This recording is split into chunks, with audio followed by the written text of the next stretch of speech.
Hello student, इस lecture में हम करंट के हीटिंग इफ़ेक्ट्स पढ़ेंगे। वैसे पावर के बारे में हमने थोड़ा बहुत पहले डिस्कशन कर चुके हैं, लेकिन फिर से दोबारा से देखेंगे। तो देखो, करंट के क्या क्या हीटिंग इफ़ेक्ट होते हैं इनके बारे में बात करने से पहले सबसे पहले हम ये बात करेंगे कि हीटिंग होती क्यों है। क्या कारण है कि जब एक वायर से करंट फ्लो करता है तो वो हीट करने लग जाता है।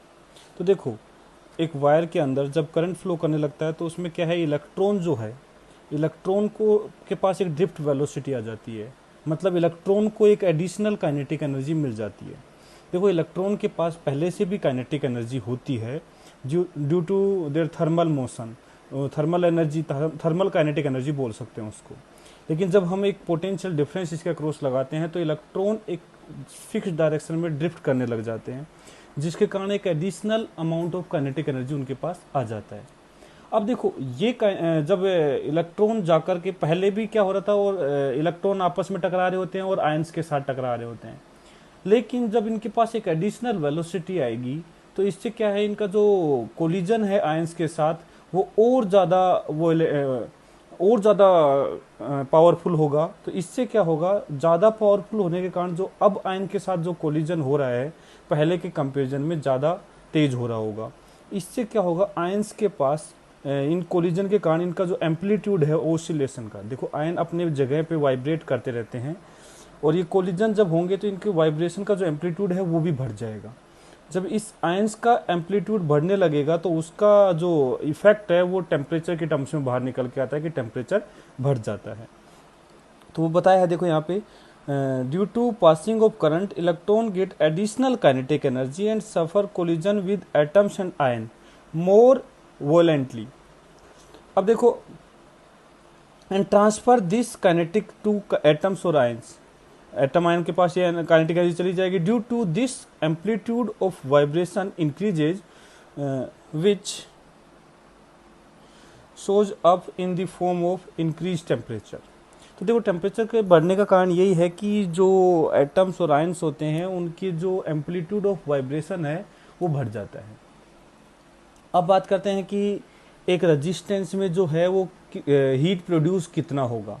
तो एक रजिस्टर है जिसका रजिस्टेंस हमें आर दे रखा है और इससे जो करंट पास कर रहा है वो आई है।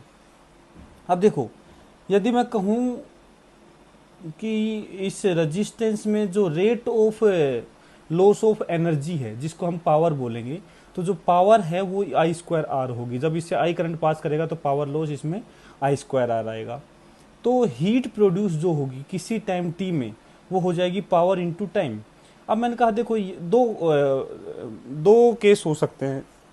एक, ये करंट जो है टाइम के साथ कांस्टेंट हो। जब ये करंट टाइम के साथ कांस्टेंट है तो ये जो पावर है आई स्क्वायर आर ये टाइम के साथ कांस्टेंट हो गई।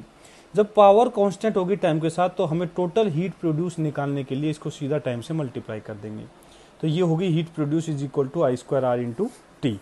लेकिन यदि करंट जो है वो टाइम का फंक्शन है तो यहाँ इंटीग्रेशन से निकालना पड़ेगा हमें। Small time interval D T के लिए इसकी पावर लिखेंगे I square R into D T, और उसको इंटीग्रेट करना पड़ेगा जितने भी टाइम इंटरवल के लिए हम ये हीट लॉस निकालना चाह रहे हैं। तो ये जब करंट टाइम का फंक्शन हो तो ऐसे हीट लॉस निकाला जाता है। इसके अलावा जूल्स लॉ ऑफ हीटिंग भी हमें पता होना चाहिए। देखो, यही है जूल्स लॉ ऑफ हीटिंग भी, कि जो हीट प्रोड्यूस एक रजिस्टर में जो हीट प्रोड्यूस हो रही है वो किस किस चीज़ पे डिपेंड कर रही है। ये हीट प्रोड्यूस इस रजिस्टेंस से पास करने वाली करंट के स्क्वायर के प्रोपोर्शनल है और रजिस्टेंस के डायरेक्टली प्रोपोर्शनल है, और जो टाइम डिले है, जितने टाइम में हीट प्रोड्यूस निकालना है उसके डायरेक्टली प्रोपोर्शनल है। मतलब आई स्क्वायर आर और टी तीनों के डायरेक्टली प्रोपोर्शनल ये हीट लॉस होता है। यही जूल्स लॉ है। इसके अलावा देखो, power loss in any resistance can be given as I square R. तो हमने देखा कि पावर लॉस आ गया, इसको हम वी स्क्वायर बाई आर भी लिख सकते हैं। लेकिन इस वी स्क्वायर बाई आर में जो वी होगा बेटा वो potential drop across that register होता है। देखो, कंफ्यूज होते हैं कि सर पावर यहाँ पे आई स्क्वायर आर है, पावर यहाँ वी स्क्वायर बाई आर है, यहाँ पावर आर के डायरेक्टली प्रोपोर्शनल है, यहाँ पावर आर के इनवर्सली प्रोपोर्शनल है। ऐसा कैसे हो सकता है? एक ही पावर कभी आर के डायरेक्टली प्रोपोर्शनल, कभी आर के इनवर्सली प्रोपोर्शनल। बेटा ये ध्यान रखना चाहिए, ऐसा नहीं है। वो डिपेंड करता है कि हमें उस रजिस्टेंस से करंट दिया है या वोल्टेज। देखो ये V कई बार हम गलती कर लेते हैं कि बैटरी का ईएमएफ ले लेते हैं, लेकिन ऐसा नहीं है बेटा। जरूरी नहीं है कि बैटरी का ईएमएफ सारा का सारा उस रजिस्टेंस के अक्रॉस हो। तो यहाँ जो V है बेटा, ये उस रजिस्टेंस के अक्रॉस जो पोटेंशियल डिफरेंस है वो है, ना कि सेल का ईएमएफ है। तो पावर जो है आई स्क्वायर आर ही होगा। लेकिन यदि हम कहें कि एक रजिस्टेंस के अक्रॉस पोटेंशियल डिफरेंस, हमें पता है आई इंटू आर होता है, तो यहाँ देखो आर से मल्टीप्लाई डिवाइड करेंगे तो ये आई स्क्वायर आर स्क्वायर बन जाएगा, जिसको हम वी स्क्वायर लिख देंगे और डिवाइड बाई आर। तो ये सेम फॉर्मूला है, दोनों कोई डिफरेंस नहीं है। तो हमें क्या दिया है, करंट दिया है तो ऐसा होगा, पोटेंशियल दिया है तो ऐसा होगा, इस टाइप से हमें निकालना होता है। और इसको V इंटू आई भी लिख सकता हूँ, क्योंकि देखो I इंटू आर को V लिख दिया और अलग से एक I बच जाएगा, तो ये V इंटू आई हो जाएगा। तो पावर लॉस के फॉर्मूले तीनों तरीके से देख सकते हैं हम, पर ये ध्यान रखना चाहिए यहाँ V potential difference across register होता है। इसके अलावा जो पावर है और एनर्जी है, हीट लॉस जो है, इनकी यूनिट्स के बारे में भी हमें बेसिक आइडिया होना चाहिए। तो units of electrical power and energy की बात करें तो देखो पावर की जो ऐसा यूनिट है वो तो वाट होती है, और एक कई बार पावर को एचपी में भी मेजर किया जाता है, हॉर्स पावर में। तो देखो 1 हॉर्स पावर जो होता है वो 746 वाट के इक्वल होता है। 1 एचपी जो है 746 वाट के इक्वल होता है। ध्यान रखना, हॉर्स पावर की जो है मेनली मैकेनिकल पावर के लिए यूज में लिया जाता है, जैसे इलेक्ट्रिक पंप जो होते हैं इनकी जो पावर है नॉर्मली एचपी में मिलती है। तो मैकेनिकल पावर आउटपुट के लिए एचपी का यूज करते हैं नॉर्मली। इसके अलावा कॉमर्शियल यूनिट जो होती है इसकी एनर्जी लॉस की, वो होती है किलोवाट आवर। देखो 1 किलोवाट आवर ये कॉमर्शियल यूनिट है। 1 किलोवाट आवर का मतलब है कि बेटा कोई भी एक इलेक्ट्रिकल अप्लायंस जो है, कोई भी, जैसे एक हीटर ले लिया या फैन ले लिया, कूलर ले लिया, कोई भी इलेक्ट्रिकल अप्लायंस, यदि वो 1 किलोवाट पावर कंज्यूम करता है, मतलब पर सेकंड, पावर का मतलब है बेटा 1 किलोवाट का मतलब हुआ कि 1000 वाट पर सेकंड यूज करता है। तो देखो यदि एक इलेक्ट्रिकल अप्लायंस 1 किलोवाट पावर को लगातार 1 घंटे तक यूज करेगा, तब जाकर के वो 1 यूनिट ऑफ इलेक्ट्रिसिटी के इक्वल होगा। तो 1 unit of electricity will be equal to 1 kilowatt hour, and kilowatt hour is the energy consumed by an appliance of power 1 kilowatt when it run for 1 hour. मतलब लगातार 1 kilowatt energy को 1 घंटे यदि हम consume करेंगे, तब जाकर के हमारी जो इलेक्ट्रिकल कंजम्पशन है वो 1 यूनिट के इक्वल होगा। तो देखो ये हो गया इलेक्ट्रिकल कंजम्पशन की बात। इसके बाद देखो बल्ब और हीटर की बात करते हैं। कई बार क्वेश्चन में कभी इलेक्ट्रिक बल्ब दे देता है या कई बार इलेक्ट्रिक हीटर दे देता है। देखो यहाँ सिर्फ पर मैं बताऊंगा कि सर्किट में इलेक्ट्रिकल बल्ब दे या इलेक्ट्रिक हीटर दे, उनको हम simple as a resistance consider करेंगे। उनका जो सर्किट बनाएंगे उसको हम उसको रजिस्टेंस से रिप्लेस कर सकते हैं, दोनों को ही। तो जो ये बल्ब और हीटर होते हैं बेटा, इनकी एक रेटिंग होती है, मतलब मैक्सिमम वैल्यू होती है। जैसे हम बात करें वोल्टेज रेटिंग, यदि रेटिंग वोल्टेज की बात करें तो ये वो वोल्टेज है जिस वोल्टेज तक मैक्सिमम ये ऑपरेट कर सकता है। इससे ज़्यादा वोल्टेज लगाओगे तो ये बर्न हो जाएगा, फ्यूज हो जाएगा। रेटिंग पावर, ये बेटा वो मैक्सिमम पावर है जो ये कंज्यूम कर सकता है। इससे ज़्यादा यदि पावर इसको दे दोगे तो फिर से ये खराब हो जाएगा, फ्यूज हो जाएगा। तो ये रेटिंग वोल्टेज और रेटिंग पावर जो है ये इनकी रेटिंग्स में दी जाती है। कई बार तुमने देखा होगा बल्ब के ऊपर ध्यान से पढ़ोगे तो ऐसा लिखा हो सकता है कि 220 वोल्ट 100 वाट। इसका मतलब है बेटा कि ये जो बल्ब है ये मैक्सिमम 220 वोल्ट सप्लाई ले सकता है, और ये 220 वोल्ट सप्लाई लोगे तो 100 वाट का कंजम्पशन करेगा। मतलब 220 वोल्ट यदि इसके अक्रॉस अप्लाई कर दोगे तो पर सेकंड 100 जूल एनर्जी खर्च करेगा। वाट मतलब बेटा जूल पर सेकंड। तो देखो 100 वाट पावर कंजम्पशन इस बल्ब का होगा। तो यहाँ देखो इस बल्ब को हम सिंपल किससे रिप्लेस कर देंगे, रजिस्टेंस से। लेकिन ये जो रजिस्टेंस है ये कितना होगा वो निकालने के लिए देखो पावर होती है V square by R. Power होती है V स्क्वायर बाई आर। तो आर को इधर लेके आ गए, पावर को इधर लेके गए, तो रजिस्टेंस बन गया V स्क्वायर अपॉन P। इसका मतलब एक इलेक्ट्रिकल बल्ब जो है उसका जो रजिस्टेंस निकालना उसकी रेटिंग वोल्टेज से, रेटिंग पावर से, तो मैं कहूँगा R will be equal to V square by P। यहाँ V होगा इसका रेटिंग वोल्टेज, P होगा इसकी रेटिंग पावर। कई बार रेटिंग करंट भी पूछ लेता है, तो देखो रेटिंग पावर जो है P इज इक्वल टू होता है V इंटू आई। तो पावर जो है वो voltage rating into current rating के इक्वल हो जाएगा। तो पावर रेटिंग रख दो, वोल्टेज रेटिंग रख दो, यहाँ से हम करंट रेटिंग निकाल सकते हैं। मतलब वो करंट निकाल सकते हैं जब ये मैक्सिमम पावर पर काम कर रहा होगा। That will be equal to power rating upon voltage rating, यहाँ से हम निकाल सकते हैं।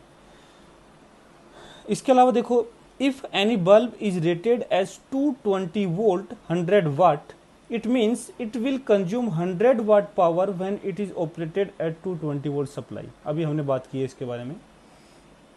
if supply voltage is different from 220 volt, जरूरी नहीं है कि वो 220 वोल्टेज ही हम सप्लाई लगाएं।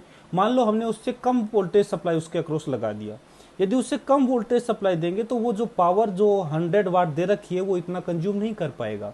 यदि हम इससे ज़्यादा वोल्टेज अप्लाई कर देंगे तब तो ये बर्न हो जाएगा, फ्यूज हो जाएगा, ये काम करना बंद कर देगा। तो इससे कम यदि वोल्टेज देंगे तो पावर बीज का कंजम्पशन क्या होगा, कम होगा। कितना होगा उसको निकालने के लिए देखो क्या करते हैं, बल्ब की रेटिंग दे रखी है V नोट और P नोट, वोल्टेज रेटिंग और पावर रेटिंग। सबसे पहले इसका रेजिस्टेंस निकाल लो। तो resistance will be equal to, ये रेजिस्टेंस जो है वो V note square upon P होगा। यदि हम ऐसे निकालें, resistance will be equal to V note square upon P note. तो देखो ये पावर जो है, यदि इसके अक्रॉस V वोल्ट सप्लाई हमने लगा दिया, V नोट ना लगा के कितना लगा दिया V, then power will be equal to V square by R. तो V तो हमें दे रखा है, R को हम रख देंगे V note square upon P note, यहाँ से पावर आ जाएगी। तो ये जो पावर है वो V अपॉन V नोट का स्क्वायर इंटू P नोट के इक्वल होगी। मतलब यदि रेटिंग वोल्टेज के अलावा उससे कम वोल्टेज पे आप इसको अप्लाई करते हैं तो इसकी पावर जो है कंजम्पशन वो भी कम होगा, और उसको इस तरीके से निकाल सकते हैं। यदि रेटिंग वोल्टेज से ज़्यादा लगा देंगे तो पावर फिर ज़्यादा आ जाएगी, उससे वो बर्न कर जाए, खराब हो जाएगा। जैसे क्वेश्चन करते हैं, एक बल्ब है 220 वोल्ट 60 वाट का, दूसरा बल्ब है 220 वोल्ट 100 वाट का। पूछा है विच बल्ब हैव मोर रेजिस्टेंस। देखो वोल्टेज रेटिंग दोनों बल्ब की सेम है, पावर रेटिंग अलग अलग है, एक है 60 वाट का और एक है 100 वाट का। तो देखो दोनों का रेजिस्टेंस निकाल लिया। रेजिस्टेंस हमें पता है, वो वोल्टेज तो सेम है, resistance will be equal to V square upon P। तो जिसकी पावर कम होगी उसका रेजिस्टेंस ज़्यादा होगा। तो पावर कम किसकी है, 60 वाट की, इसका मतलब 60 वाट का रेजिस्टेंस ज़्यादा होगा, 100 वाट का रेजिस्टेंस कम होगा। मतलब सेम वोल्टेज रेटिंग के लिए जिसका जितना ज़्यादा पावर होगी वो उतना ही कम रेजिस्टेंस का होगा। मतलब ज़्यादा पावर के जो अप्लायंस होते हैं, नॉर्मली हमें पता है कि जो हम इलेक्ट्रिकल अप्लायंस जो यूज़ करते हैं वो सारे 220 वोल्टेज रेटिंग के होते हैं, क्योंकि हमारे जो घरों में सप्लाई आती है वो 220 वोल्ट है। तो देखो 220 वोल्ट रेटिंग, मतलब वोल्टेज रेटिंग तो फिक्स हो गया। इसका मतलब बात है पावर रेटिंग चेंज होने का मतलब है कि वो रेजिस्टेंस चेंज कर रहा होगा वोल्टेज रेटिंग सेम रखते हुए। तो देखो जो इलेक्ट्रिकल अप्लायंस जितना कम पावर का होता है उसका रेजिस्टेंस उतना ही ज़्यादा होता है, और जो इलेक्ट्रिकल अप्लायंस जो होता है जितना ज़्यादा पावर का होगा उसका रेजिस्टेंस उतना ही कम होगा। तो ये हमें ध्यान रखने वाली बातें हैं। इसने कहा है कि इन सीरीज कॉम्बिनेशन ऑफ 2 और मोर बल्ब, यदि 2 और उससे ज़्यादा बल्ब सीरीज में कनेक्टेड हैं, then current through each bulb will be same. मुझे पता है सीरीज कॉम्बिनेशन में सारे बल्ब से जो करंट पास करेगी वो सेम होगी। तो मैं कहूँगा करंट जब सेम है, देखो पावर के हमने दो फॉर्मूले पढ़े हैं मेनली, एक I स्क्वायर आर और एक V स्क्वायर बाई आर। ध्यान रखना I स्क्वायर आर तब यूज करेंगे, कंपेरिजन करना हो एक से ज़्यादा रेजिस्टेंस का, तो I स्क्वायर आर तब यूज करो जब करंट सारे रेजिस्टेंस में सेम हो, तो हम कहेंगे आर के डायरेक्टली प्रोपोर्शनल पावर आ जाएगी। और V स्क्वायर बाई आर तब यूज करेंगे जब वोल्टेज अक्रॉस रजिस्टर जो है वो हर एक केस में सेम हो। तो देखो सीरीज में है तो करंट सेम रहेगा, तो पावर का फॉर्मूला यूज करो I square R. It means power will be directly proportional to its resistance. तो जिस रजिस्टर का रेजिस्टेंस ज़्यादा होगा, जिस बल्ब का रेजिस्टेंस ज़्यादा होगा उसका पावर कंजम्पशन ज़्यादा होगा, और जिस बल्ब का रेजिस्टेंस कम होगा उसका पावर कंजम्पशन भी कम होगा। जैसे एक एग्जांपल लिया इसने, B1 B2 दो बल्ब हैं, 220 वोल्ट सप्लाई से लगा दिया इसको, दोनों 220 वोल्ट 60 वाट, 220 वोल्ट 100 वाट के हैं। पूछा है कि बताओ कौन ज़्यादा ब्राइट, किस में ज़्यादा ब्राइटनेस होगी। अब देखो एक चीज़ ध्यान रखना, ब्राइटनेस जो है वो डायरेक्टली प्रोपोर्शनल होती है पावर के। जो ज़्यादा पावर कंज्यूम करेगा that will be more brighter, और जो पावर कंज्यूम कम करेगा उसकी ब्राइटनेस कम होगी। तो यहाँ देखो हमें पावर कंजम्पशन निकालना है, तो मैंने कहा सीरीज में है करंट सेम रहेगा तो आर के डायरेक्टली प्रोपोर्शनल, और मुझे पता है अभी मैंने निकाला था कि 60 वाट जो है उसका रेजिस्टेंस ज़्यादा होगा, तो इसका रेजिस्टेंस ज़्यादा होगा तो इसकी पावर जो होगी वो भी ज़्यादा होगी, तो ये ज़्यादा चमकेगा और ये कम चमकेगा। तो देखो ओवरऑल रिजल्ट कैसा निकला है, यदि दो आइडेंटिकल वोल्टेज रेटिंग के बल्ब को सीरीज में लगा दिया जाए तो जो कम पावर का है वो ज़्यादा चमकेगा और जो ज़्यादा पावर का है वो कम चमकेगा। इसका कारण यही है क्योंकि दोनों में करंट क्या है, सेम।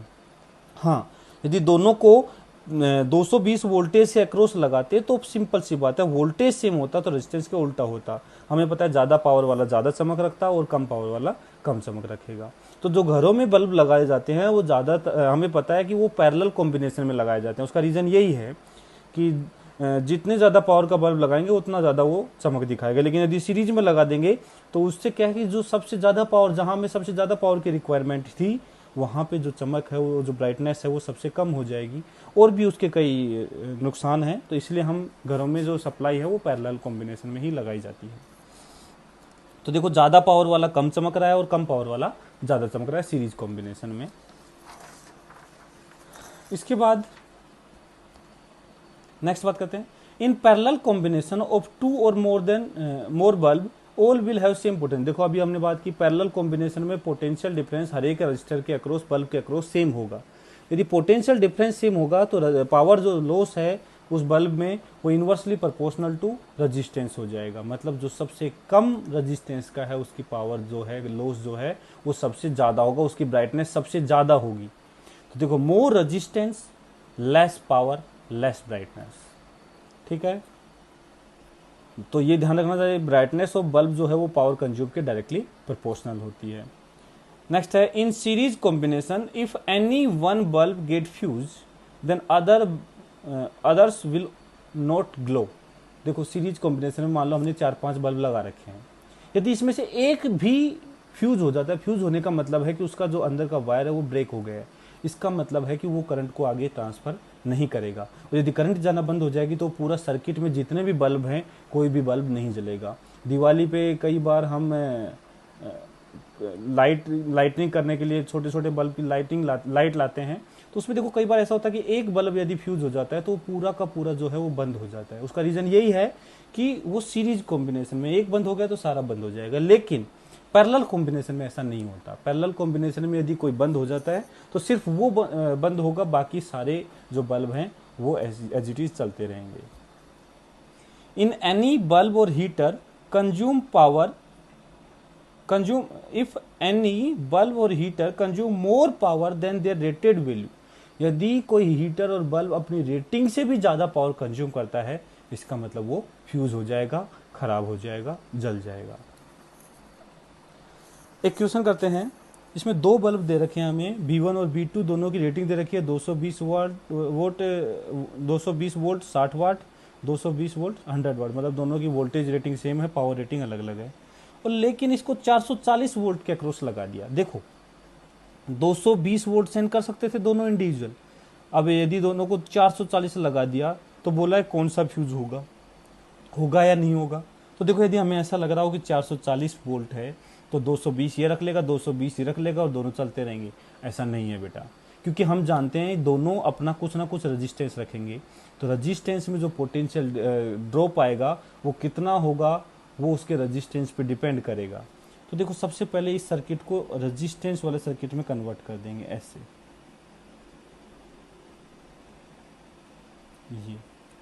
ये रेजिस्टेंस R1 है, ये रेजिस्टेंस R2 है, ये 440 वोल्ट है। मुझे पता है यदि दोनों रेजिस्टेंस इक्वल होते, यदि R1 R2 इक्वल होते तो ये 440 वोल्ट पोटेंशियल डिफरेंस दोनों में इक्वल डिस्ट्रीब्यूट होता, तो 220 वोल्टेज दोनों पे चला जाता और दोनों बल्ब एज इट इज चलते रहते। लेकिन हमें पता है दोनों रेजिस्टेंस अलग अलग हैं तो पावर भी अलग अलग होगा। दोनों सीरीज में हैं, इन सीरीज जो I है वो सेम रहेगा, इसका मतलब जो I दोनों में सेम रहेगा तो पोटेंशियल ड्रॉप जो है वो डायरेक्टली प्रोपोर्शनल होगा रेजिस्टेंस के, क्योंकि मुझे पता है V इक्वल टू IR, तो I सेम है तो R के डायरेक्टली प्रोपोर्शनल। इसका मतलब हमें जिसका रेजिस्टेंस ज़्यादा होगा उसका पोटेंशियल ड्रॉप भी क्या होगा, ज़्यादा। देखो power of 60 watt is less than power of 100 watt. और देखो पावर जो है, करंट सेम है तो power will be equal to I square into R. मतलब पावर जो है डायरेक्टली प्रोपोर्शनल टू आर है।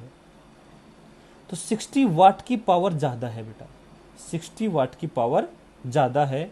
तो मैं कहूँगा रेजिस्टेंस,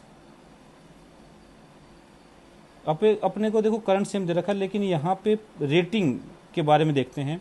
220 वोल्ट 220 वोल्ट, यहाँ वोल्टेज रेटिंग दोनों की सेम है।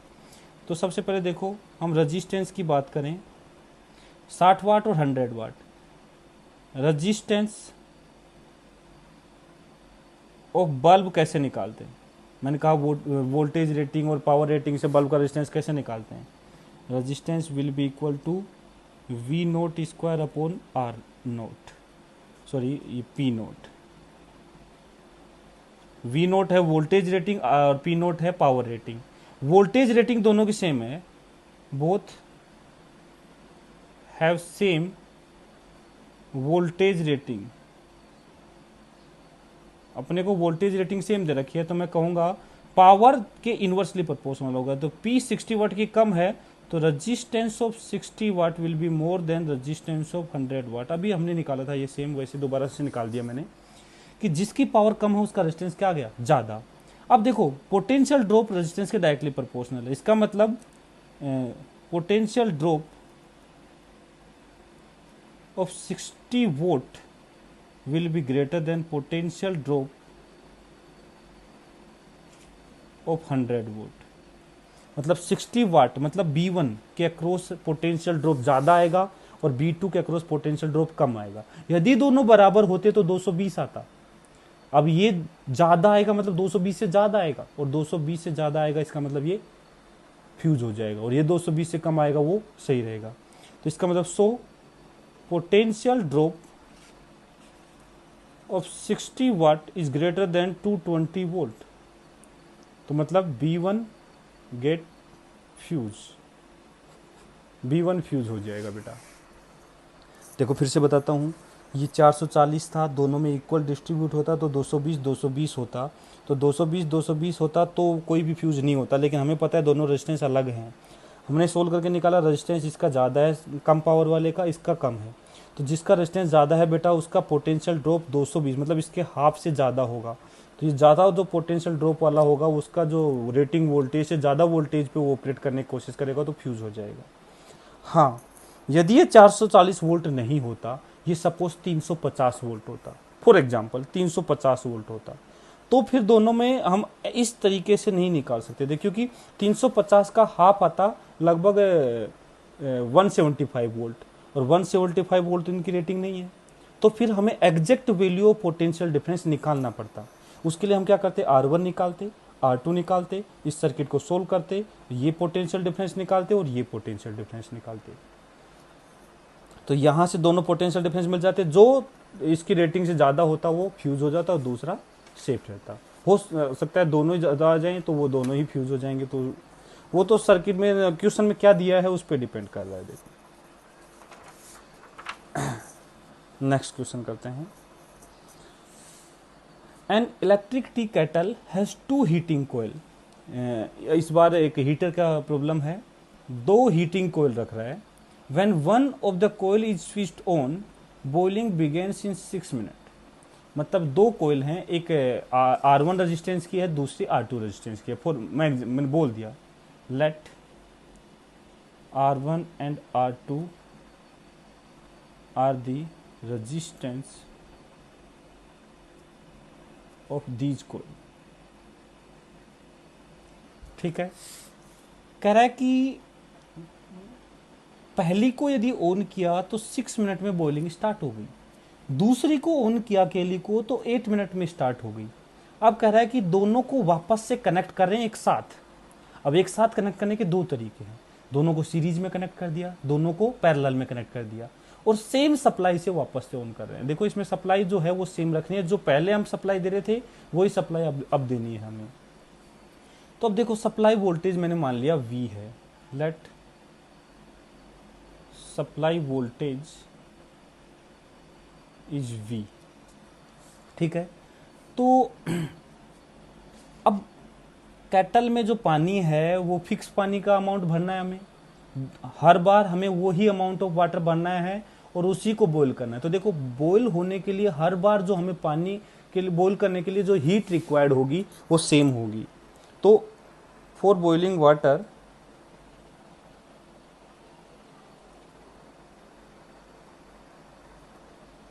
heat required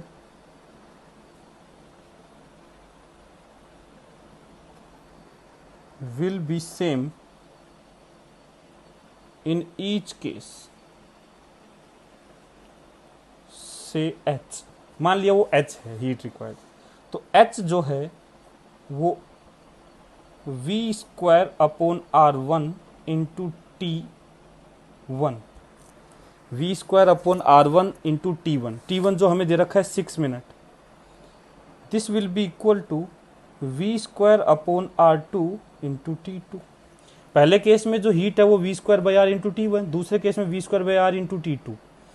तो देखो सप्लाई वोल्टेज यहाँ सेम है, तो यहाँ से एक चीज़ पता चल गई हमें, R1 बाई R2 जो आएगा, देखो V सेम है, R1 बाई R2 आ जाएगा T1 बाई T2। T1 दे रखा है 6 मिनट्स, T2 दे रखा है 8 minutes. It means R1 by R2 की जो वैल्यू है वो 3/4 आ जाएगी। दोनों कॉइल के रेजिस्टेंस का रेशियो निकाल लिया अपन ने। अब देखो केस 1 लेते हैं, पहला पार्ट सोल्व करने की कोशिश करते हैं। फॉर सीरीज कॉम्बिनेशन, यदि हम सीरीज कॉम्बिनेशन में दोनों को लगा दें तो रेजिस्टेंस हो जाएगा R1 प्लस R2। तो जो पावर लॉस होगी, पावर इन या फिर मैं कहूँ heat, will be equal to V square upon R। R इस बार हो जाएगा R1 प्लस R2 बेटा, सीरीज में रेजिस्टेंस हो जाएगा R1 plus R2 into time TS। यहाँ TS बेटा रिप्रेजेंट कर रहा है time taken in boiling water in series combination. इसी वाटर को बॉईल करने के लिए सीरीज कॉम्बिनेशन में जो टाइम है वो TS बोल दिया। तो देखो यहाँ मेरे को TS निकालना है, इसको मैं क्या करता हूँ, इक्वल इन दोनों में से किसी भी एक के इक्वल कर देते हैं। तो H को रख दिया मैंने V square by R1 into T1 will be equal to V square by R1 plus R2 into TS। V square cancel हो गया, TS will be equal to, देखो R1 plus R2 upon R1 into T1।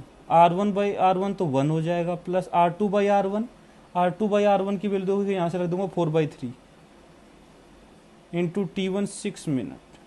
तो यहाँ से देखो T series जो है वो आ जाएगा 6 प्लस 8 14 मिनट। तो पहले केस का आंसर ये आ जाएगा 14 मिनट सीरीज कॉम्बिनेशन वाले का। सेकंड, फॉर पैरेलल कॉम्बिनेशन,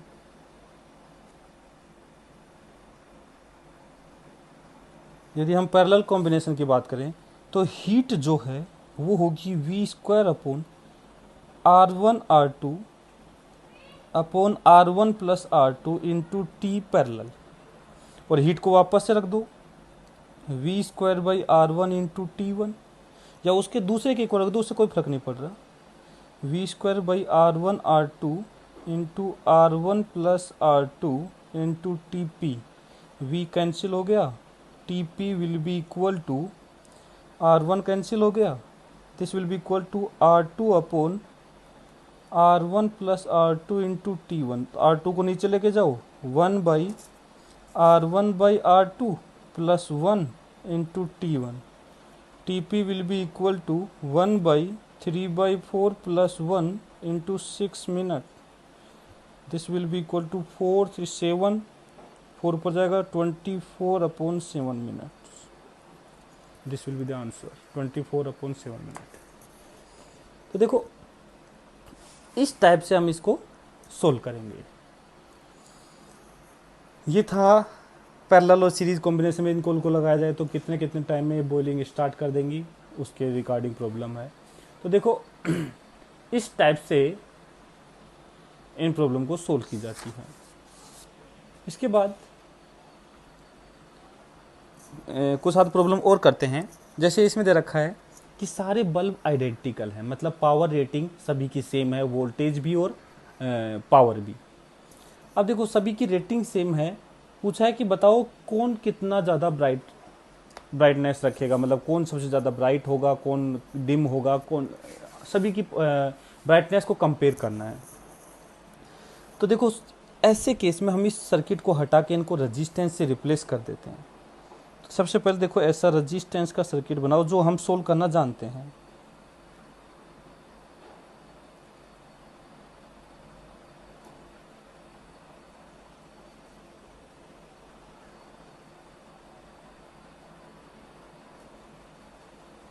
यहाँ हमने ऐसा डायग्राम बना लिया, सारे रजिस्टेंस आर हैं, ये ई है, कुछ भी बैटरी का ईएमएफ है। इधर से मैंने कहा सपोज आई करंट गया, मुझे सबसे पहले दोनों से करंट निकालना है। ये 2R है और ये होगा R R R by two, R by two और आर। इसको और थोड़ा सिंप्लीफाई कर लेते हैं। This will be equal to 2R and this will be equal to r by 2, r by 2 r 3r by 2 and ये होगा। तो यहाँ से जो करंट जाएगा वो दोनों में डिस्ट्रीब्यूट होगा, ये करंट I1 होगा और ये करंट I2 होगा। I1 देखो पैरेलल में करंट डिस्ट्रीब्यूशन का मेथड मैंने बताया था, सामने वाले का resistance upon total resistance into total current.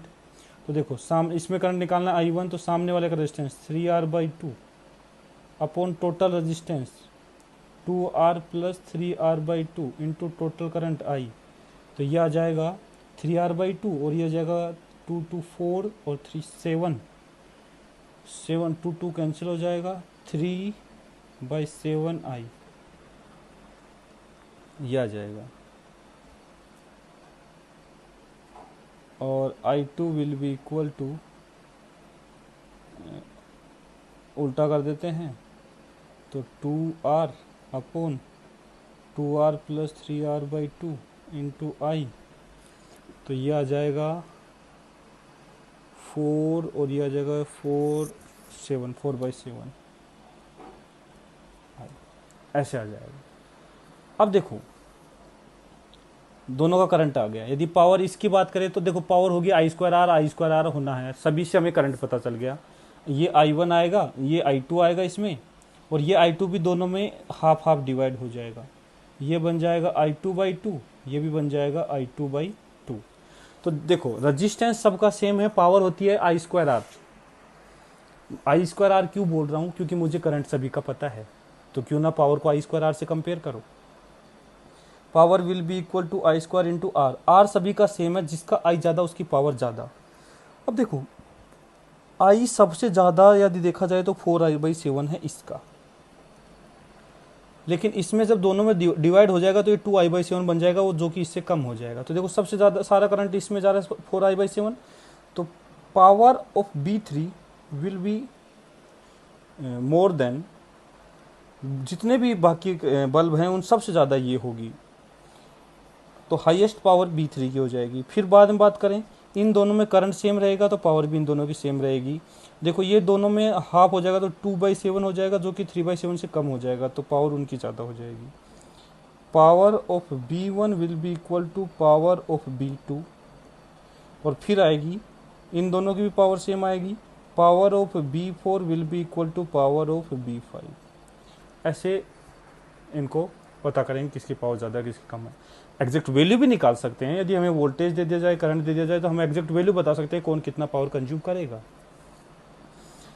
Next है, इसमें फिर से कहा है कि तीनों बल्ब आइडेंटिकल रेटिंग के हैं, और कह रहा है कि यदि इस स्विच को बंद कर दिया जाए तो इन बल्ब की ब्राइटनेस में क्या क्या डिफरेंस आएंगे उसकी बात करनी है। तो हम पहले बात करते हैं बिफोर, क्योंकि डिफरेंस का तो तभी पता चलेगा ना कि पहले और बाद की दोनों की सिचुएशन को कंपेयर किया जाए। तो बिफोर की यदि बात करें तो कुछ ऐसा होगा,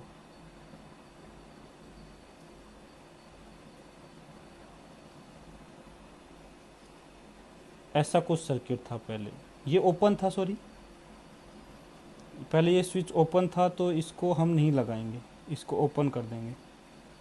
मैं इस डायग्राम को दोबारा बना रहा हूँ। बिफोर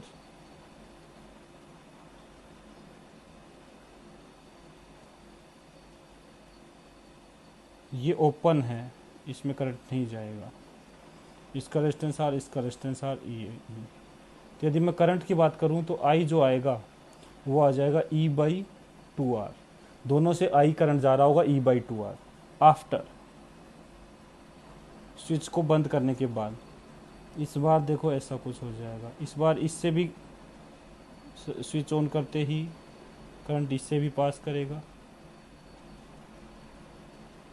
ये रेजिस्टेंस आर है, तो इस बार जो ये आई डैश जाएगा, I dash will be equal to R R R by two, R plus R by two, 3r/2, तो यह आ जाएगा 2e/3r। तो अब देखो पहले e/2r था, अब 2e/3r हो गया, ये आएगा, इसकी वैल्यू आएगी 0.5, 1/2 0.5, ये है 2/3, तो ये आएगा 0.6 के आसपास, जो कि ज़्यादा है, मतलब इसका करंट, इस वाले का करंट बढ़ गया, लेकिन ये यहाँ पे दो इक्वल हिस्सों में डिवाइड हो जाएगा, तो इसका जो पावर आएगी वो I'/2 आ जाएगी। तो देखो ब्राइटनेस ऑफ B1 में पहले करंट था 0.5 E/R, बाद में हो गया 0.66 के आसपास, 2/3 टाइम्स हो गया, थोड़ा बढ़ गया करंट, तो ब्राइटनेस बढ़ जाएगी। ब्राइटनेस ऑफ B2 ये है बेटा, देखो पहले इसमें करंट था 0.5 टाइम्स ऑफ E/R, अब I डैश का हाफ जाएगा, मतलब E/3R, पहले E/2R था, अब E/3R हो गया, तो करंट कम हो गया, तो इसकी ब्राइटनेस कम हो जाएगी। ब्राइटनेस ऑफ B3 ये तो सिंपल सी बात है, बढ़नी ही है, क्योंकि पहले बंद था अब चालू हो गया, तो ब्राइटनेस तो बढ़ेगी। तो ऐसे इस टाइप की प्रॉब्लम सोल्व की जाती है। तो ऐसे प्रॉब्लम पूछ सकता है बल्ब के टर्म्स में या हीटर के टर्म्स में दे करके, तो हमें सोल्व करनी आनी चाहिए। बाकी ऐसा कुछ नहीं है इन प्रॉब्लम्स में, इनमें सिंपल सर्किट सोल्व करना है अपने को, एक बल्ब और हीटर को सिंपल रेजिस्टेंस से चेंज कर देना है, और बाकी सर्किट सोल्व हम करना अच्छे से सीख चुके हैं। तो इसी के साथ करंट इलेक्ट्रिसिटी अपना कंप्लीट होता है। अब नेक्स्ट लेक्चर से हम नया चैप्टर स्टार्ट करेंगे। Okay, thank you.